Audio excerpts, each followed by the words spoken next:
Russian probe. A White House official hits back after Donald Trump Jr. is accused of meeting with a Russian lawyer. We need to start calling this a hoax.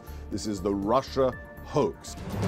Humanitarian crisis. Why refugees from Mosul, Iraq may not be able to return, even after the city is liberated. Court battle. Dozens of protesters support the parents of a terminally ill boy in England. How Charlie Gard's case has become the center of a pro-life debate. And Benedict XVI, the author of a new book, talks about what he has learned from the Pope Emeritus. On EWTN News Nightly for Monday, July 10th, 2017.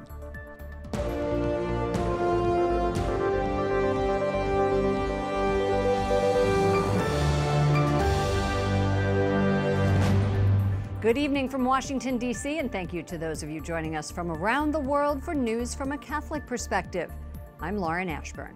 Top White House advisors say there's not an ounce of evidence showing collusion between the Trump campaign and Russia. This comes after the New York Times alleges a Kremlin lawyer organized a meeting with Donald Trump Jr. to share damaging information on Hillary Clinton during last year's presidential campaign. They get into the meeting, and it quickly turns into a pretext for Russian adoption, according to his statements, that the comments this woman were making about any type of information on Hillary Clinton were vague, they were meaningless. Donald Trump Jr. said he's not the first person on a campaign to take a meeting to hear about an opponent, but adds the meeting went nowhere. Joining us now is Deputy Assistant to President Donald Trump, Sebastian Gorka from the White House. Tell us what this says about the possible Russian collusion and the Trump campaign. Yet again, it tells you there was none. I think we need to start calling this a hoax. This is the Russia hoax. We have been in office for almost 6 months, and there has not been one iota, not a scintilla of evidence of anything occurring between the Trump administration and any Russian actors. On the contrary, what we see are bucket loads of evidence with regards to the connections between Mr. Podesta, Hillary Clinton, and Russian interests. So, look, they're desperate. They're clutching at straws. This last smear is a sign of just how desperate organizations like the CNN and the New York Times are. They just can't give it up. Some of the critics are pointing to this, that President Trump uses Twitter, as everybody knows, to communicate administration views. But the tweet that he gave on Sunday introduced the idea of working with Russia to create a cybersecurity unit to prevent election hacking. And then on Sunday evening saying, quote, it can't. What happened there? Well, look, I always tell people Twitter is not a policy document. It's not an executive order. It's social media, and people need to treat it as such. The fact is we would like to work with the Russians on key issues of mutual concern, such as counterterrorism, such as peace in Syria. But it really is up to both sides of that relationship. So we'll talk about cyber issues, but if it's not possible and the president has deemed it not possible, then so be it. Then it's not possible. The president is a pragmatist. He's a patriot, but he is also a pragmatist. And he looks at the relationship with Moscow as one we would like to improve, but it really is up to the Kremlin now. President Trump and Russian President Vladimir Putin orchestrated a ceasefire to bring stability to war-torn Syria. That was announced at the G20 summit last week in Germany. How likely is the success of this ceasefire? Well, we don't have a crystal ball, but we are hopeful that after the devastation that has killed more than 400,000 people, with a renewed commitment from Russia and other actors involving also Israel and Jordan, that this will be a ceasefire that has some chance of actually becoming a reality. So we are hopeful. How do you think this ceasefire, if it holds, will affect Christians living in Syria? Well, any ceasefire will be good for the innocent people of that region, no matter what their faith community. So the goal of this administration, President Trump has been clear from the beginning, is to stop the bloodshed. That is good for Christians. That is good for anybody in the region. We have to stop the bloodshed. Quite a worthy goal. And, you know, while world leaders gathered at the G20 summit where you put all of this together, violence erupted, if you remember, in Hamburg to protest all of the world leaders. Tell me the administration's message to those who oppose Donald Trump's foreign policy approach, America first. And was this ceasefire, it doesn't seem to me like it, but was this ceasefire an America first agenda item? Well, what we'd like everybody to understand is that America first, and that is our mantra, does not mean America alone. If you listen to the president's speech in Warsaw, what he said is that we are reaffirming after 8 years of no American leadership, of 8 years of apology tours from the White House. We are back and we are proud for what America stands for. We are proud for the Judeo-Christian values that the West represents, and we will stand shoulder to shoulder with any nation, any community that shares those values and those interests. And that's why we made that speech in that great nation of Poland, that thanks to faith, thanks to focus on the family, had survived through the horrors of World War II, fascism, Nazism, and then decades of communism. So we have a very clear message. If you want to be our friend, if you share our values, we will be the best friend possible. If you're an enemy, watch out. Mr. Gorka, that speech happened standing in front of the Warsaw Uprising Monument, and the president asked Poles to defend faith and freedom. Very important to our audience, he referenced Pope John Paul II's historic speech in 1979 when he visited his home country of Poland. Now, as a Hungarian whose parents fled the Soviet uprising to the UK, how did this speech resonate with you? Oh, massively. I mean, I know the gentleman here that wrote the draft of the speech, and they were consciously channeling President Reagan's speech from the Palace of Westminster in 1982, the famous Brandenburg Gate speech of '87, the tear down this wall, Mr. Gorbachev's speech.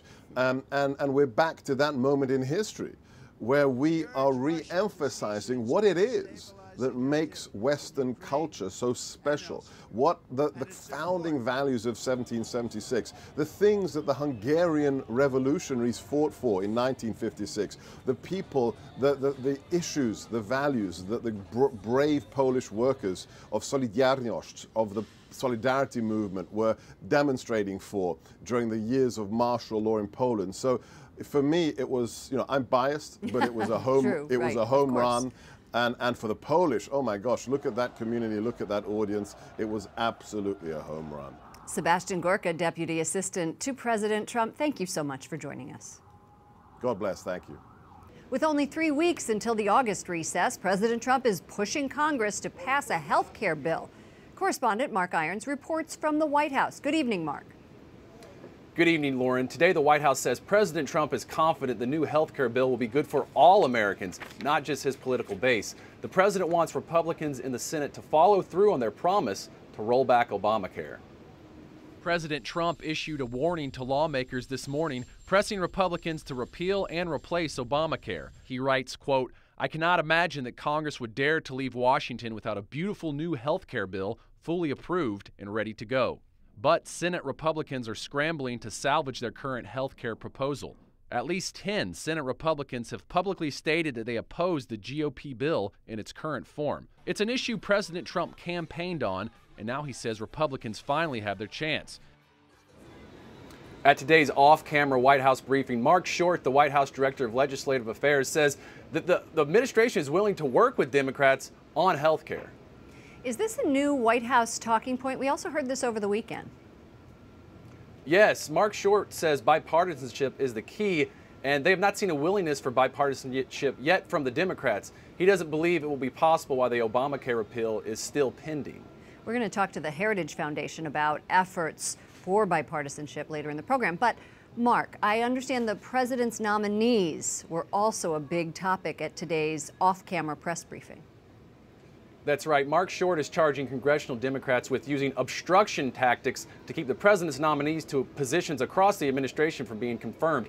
He points out that only a total of 50 nominees have been confirmed versus 202 at the same point in the Obama administration. He says President Trump wants confirmations by the August congressional recess and is not ruling out calling Congress back if necessary because the president says the Democrats' tactics are jeopardizing national security, Lauren.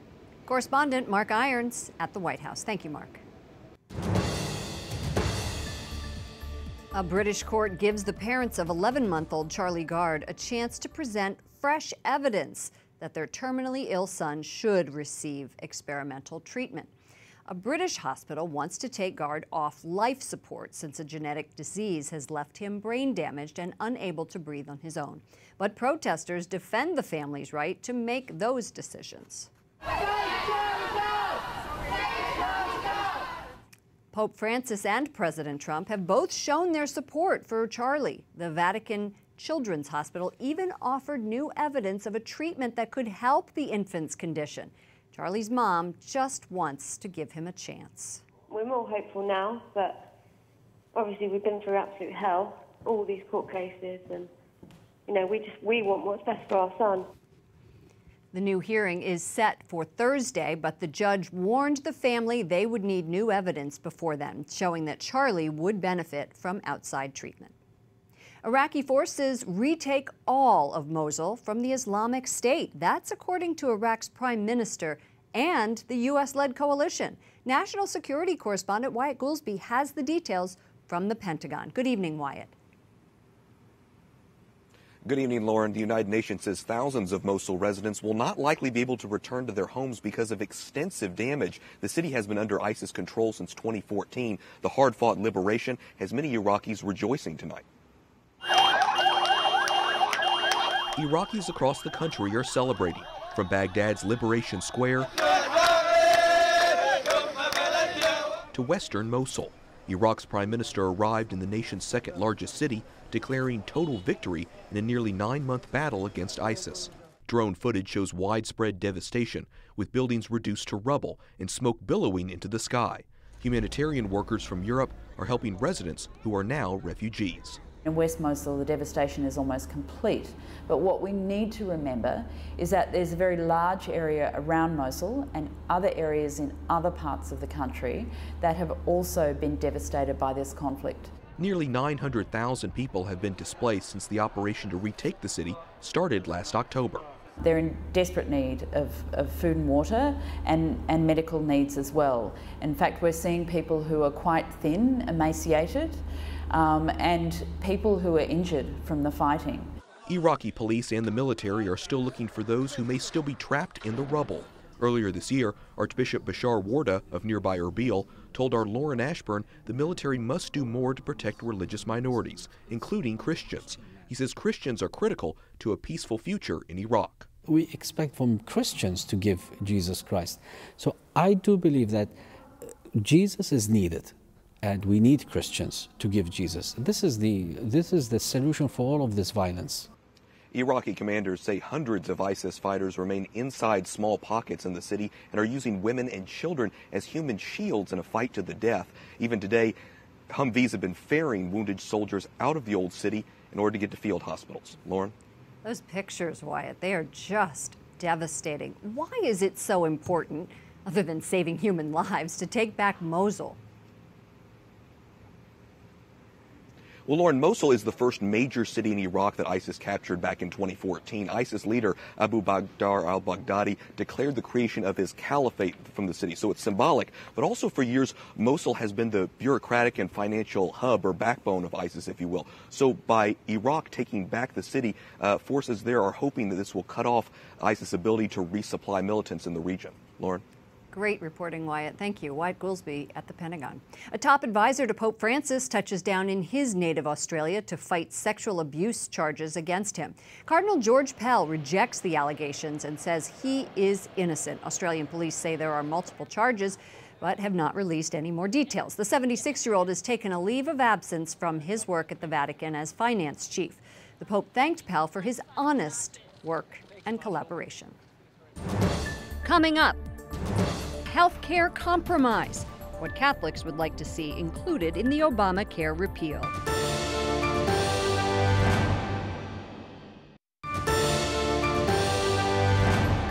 Majority Leader Mitch McConnell is trying to produce a Republican bill that would muster the necessary votes to pass an Obamacare replacement. It's going to be a tough slog for the next 3 weeks as Republicans fight over that bill. Joining us now is Genevieve Wood, Senior Advisor at the Heritage Foundation. Nice to see you. Good to be here. One of the new proposals is from Senator Ted Cruz of Texas and Mike Lee of Utah. And their plan aims to lower premiums for people who are healthy. But that's not appealing to moderates? Why is that? Well, it's a good question. We might want to ask a few folks over there. I don't quite get it. Yeah, well, it's called the freedom option because basically what it says is that any plan that is offering an Obamacare plan should also be allowed to offer a plan that has fewer choices in it in terms of, or fewer mandates, I should say, in it, which means that would be more options for people. They could buy the Obamacare plan, or they could buy a plan that had fewer regulations in it, making it cheaper. And that's been the whole big debate here, Lauren. As you well know, pricing of premiums and health insurance plans have gone through the roof for many Americans. This would say this is a way to get them down. The White House supports this proposal and is pressuring the GOP to make it happen. Are Republicans getting the message? This is a tough sell. Well, look, the Republicans, as you well know, for 8 years have promised they would repeal Obamacare if they got elected. And frankly, neither the House bill nor the Senate bill actually goes far enough in doing that. But I would argue the Senate bill gets you steps closer. It allows states in many cases to take on more responsibilities, which means depending on what state you lived in may determine the kind of health insurance options you have. But at least then you'd have options. You'd be able to see what works, what doesn't, and we could move on from there. Senate Majority Leader Mitch McConnell says he is willing to work with Democrats to help pass the bill. Do you see this happening? I'm not really sure what Democrats could add to this debate, but I mean, look, they want a single-payer system. Bernie Sanders is sitting out in the wings waiting for this all to fall apart among the Republicans and saying what we need is a single-payer option. If the Republicans allow this to fail on their watch, I think a lot of voters are going to blame them, and rightly so. They've made promises they're not keeping. If they do get blamed for it, you may have Democrats come in and say, look, we have another option, which is everybody on the government dole. If you think Obamacare is bad, that's going to be even worse. Or they're going to say vote the bums out, well, right? I mean, I think might be true too. On the ballot in 2018 that this could be a big problem if this health care bill isn't passed. It absolutely will be. And look, something that I think your viewers will be very interested in, this is a lot about health care regulations and premiums, but what also is mixed in there is the pro-life issue. The Senate bill currently right now as it stands would defund Planned Parenthood for a year. That was another promise that Republicans made to go after that funding. If they don't pass this health care bill, I don't see them doing that as a standalone or adding it to any other measure. So that would be another failed promise if they don't get this through. And they're talking now, at least today in the briefing, about tax reform. So how do you not pass health care and then be able to pass a tax reform bill? Well, I think it would be tough because they're also coming up against the budget deadline. They're coming up against the debt ceiling. And as many people know, we don't have just endless amounts of dollars in Washington. Healthcare dollars and spending is getting more and more out of control. So how are you going to pay for some of the tax reform as well? It's going to be a tough slog for them. Genevieve Wood, thank you so much for joining us, Senior Advisor at the Heritage Foundation. Up next, Benedict XVI. The author of a new book gives a personal take on the German pontiff.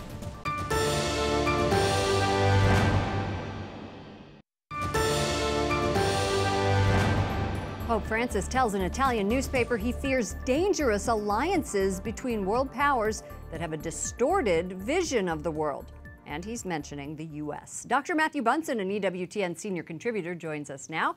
Welcome to the program. Great to be with you. According to La Repubblica, the Pope says this: I fear that there may be dangerous alliances between powers that have a distorted vision of the world. America and Russia, China and North Korea, Putin and Assad, and the war in Syria. What does all of this mean? Well, what Pope Francis is saying is that he's talking to the three major superpowers in the world today, Russia, the United States, and China, that all three have a responsibility to forge alliances that don't continue to divide up the world. You know, Francis is very concerned that he uses the term that there's already a kind of slow simmering third world war, and he doesn't want those three superpowers to be working together to further destabilize the situation and create an even worse economic and migration problem than we already have. Well, the Holy Father is talking about the world, but what about U.S. foreign policy? Is he concerned with the direction of that? Well, popes have disagreed with U.S. foreign policy for a number of years. We think of Pope John Paul II disagreeing very firmly with George W. Bush's invasion of Iraq. Pope Francis himself disagreed with Barack Obama's policy regarding Syria. So Pope Francis has expressed concerns about the United States' involvement, especially in the Middle East. But on a more wide aspect, Pope Francis sent a letter to the G20 just before it started, and he included the United States in that they cannot on the one hand be working toward economic development, but on the other then turn a blind eye toward mounting conflicts that, as I was saying, increase the immigration problem and actually destabilize the situation globally. These reports, what we're hearing outside of the letter, have been reported by a journalist who wrote this piece, but he has really become part of the story. Here he is right now. Tell us a little bit about what's happening with this journalist. Well, his name is Eugenio Scalfani, and he is one of the co-founders of La Repubblica, an English translated Italian newspaper. He is 93 years old, and Pope Francis has given 4 major interviews to Scalfani over the last few years. Scalfani goes to the interviews and then transcribes them entirely from memory. Oh my God. So, if I did that, I'm sorry, but if I did that, I'd have a blank piece of paper. Well, not to pick on somebody who's 90 years old. No, I'm not. I just couldn't do it. Well, exactly. And the problem is that what we find in these interviews is, and here's the takeaway, the general themes that Pope Francis is giving, I think, are probably very accurate because they conform with what Francis has talked about in his letter to the G20. The particulars of these interviews, however, really do have to fall under some suspicion as to their accuracy. So that has to be taken into account any time we see these interviews in La Repubblica, and in this case, it's about world situations in crisis. Well, it sounds like it's better to read the letter to the G20 that the Pope wrote. I would highly recommend it. Okay, all right. Thank you so much, Dr. Matthew Bunson, for joining us. Great to be with you. A new book offers an inside look at Pope Benedict's pontificate. Benedict Up Close, the inside story of 8 dramatic years, is based on personal conversations as well as interviews with the Pope's inner circle. Joining us now is Paul Badi, the author of Benedict Up Close. Welcome to the program. Tell me about the book. The book is part of my life. It's part of my life which I spent together with Pope Benedict. We've been neighbors in Munich, and now we've been neighbors in Rome. We've met him everywhere, but here in Rome we've been very close for quite some time. I've joined him on many trips, and he's part of my life. Did you learn anything while writing this book that you didn't know? Every time when I met him, I learned nothing more about the gospel, the incarnation of God, which he kept talking about, and the Catholic belief. How will Pope Benedict be remembered? He'll be remembered as the one who brought the human faith of God back to the Church. I mean, that was the seal of his pontificate, talking about the human face of God. He kept saying again and again, and the last time, and when he said to farewell, it was, I think 25 times he mentioned it. And he mentioned it in the last New Year's speech. That's the human face of God. That God became man, he became one of us. That is his legacy. Thank you so much, Paul Badi, author of Benedict Up Close. Thank you, dear Lord. Bye-bye. Bye-bye. Pope Francis says in his weekly Angelus, don't forget Jesus. The Holy Father wants us to turn to the Son of God for help during difficult times. Ognuno di noi ha la propria storia e se qualcuno ha questa zona oscura.